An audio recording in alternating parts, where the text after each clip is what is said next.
जी अस्सलाम वालेकुम, कैसे हैं। एक डिफरेंट टॉपिक है। कल मैंने एक वीडियो देखी एथिस्ट, जिसमें मुल्हिद जिनको बोलते हैं एक साथ इकट्ठे थे, ठीक है। और उस पे एक साहब डिस्कशन ये कर रहे थे कि गॉड जो है एग्जिस्ट नहीं करता। और आर्गुमेंट पता क्या दे रहे थे, सुनने वाला है।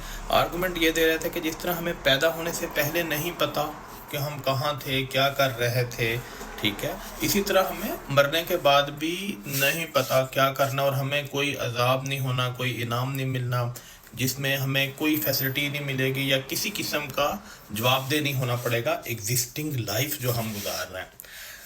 तो उनके इस आर्गुमेंट का मैंने वहाँ कमेंट भी किया था, लेकिन मैं ये जवाब देना चाहता हूँ कि जब आप पैदा नहीं हुए थे उससे पहले आपके ऊपर इनायात थी, ठीक है। आप अच्छी लाइफ गुजार रहे थे, जहाँ भी थे, जैसे भी थे। आपने कोई गुनाह नहीं किया था, आप किसी चीज़ के लिए आंसरेबल नहीं थे।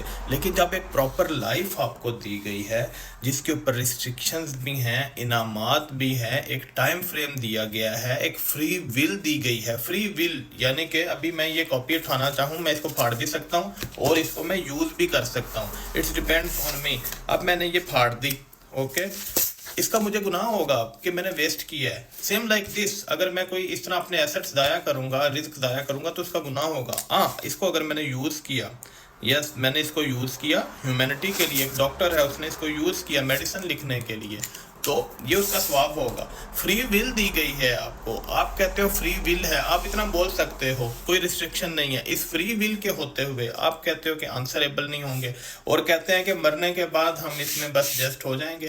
तो इस सारे इस सिस्टम का आपका आने का फ़ायदा एंजॉय करने के लिए तो नहीं आए।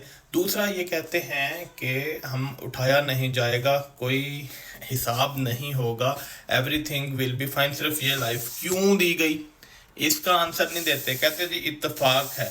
जब इनसे कोई आर्गुमेंट पूछा जाता है कि सूरज और ज़मीन का फासला अगर थोड़ा सा ज़्यादा कम हो तो ज़मीन नहीं रह सकती, ये इत्तेफाक है, ओके। चांद का जो सारा फासला है वो ज़मीन के समंदरों को ऊपर नीचे करता है, सारा सिस्टम हिलाता है, समंदर हिला देता है, उसमें स्मेल पैदा नहीं होती, उसमें उसकी वेव्स बनती हैं, जानवरों को ऑक्सीजन अंदर मिलती है, फिशेस वगैरह या जो भी हैं। किस लिए इत्तेफाक है जी, अच्छा जी मान लिया।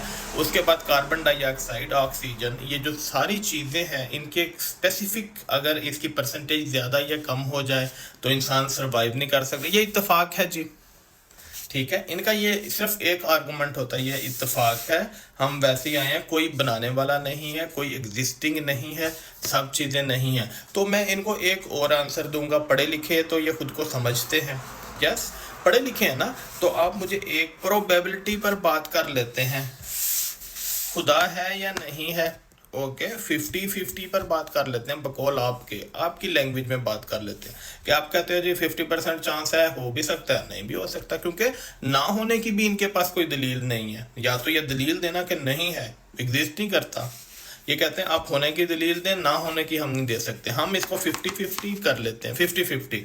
चलें जी, आप मर गए हैं और 50% चांस है कि जी एग्जिस्ट नहीं करता खुदा, तो चले आपकी जान छूट गई। लेकिन अगर 50% देखें, अगर खुदा एग्जिस्ट करता है, बकौल आपके नहीं करता लेकिन यस करता है, तो 50% है जी एग्जिस्टिंग है, फिर आपका क्या बनेगा, आप इस चीज़ का आंसर दें, ठीक है। प्रोबेबिलिटी पर तो यकीन रखते हैं ना, क्योंकि आपके पास प्रूफ नहीं है नॉन एग्जिस्टेंस का।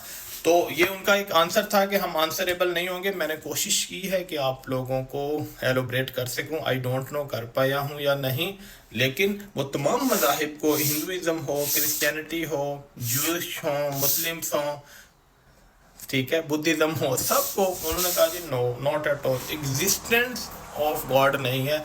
ये फजूल किस्म के इनके आर्गूमेंट होते हैं। और इनका टारगेट पता कौन लोग होते हैं, इनका टारगेट वो होते हैं जो मायूस लोग होते हैं, ओके, जिन्होंने हिम्मत हारी होती है और हार चुके होते हैं और सिर्फ किसी आसरे में बैठे होते हैं और अपनी सारी चीज़ों का जो मलबा ना किसी ऐसी चीज़ पे डाल देना चाहते हैं जी हम नहीं कर पाए।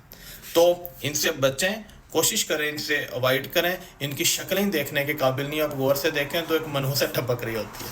थैंक यू वेरी मच, दुआ में याद रखिएगा।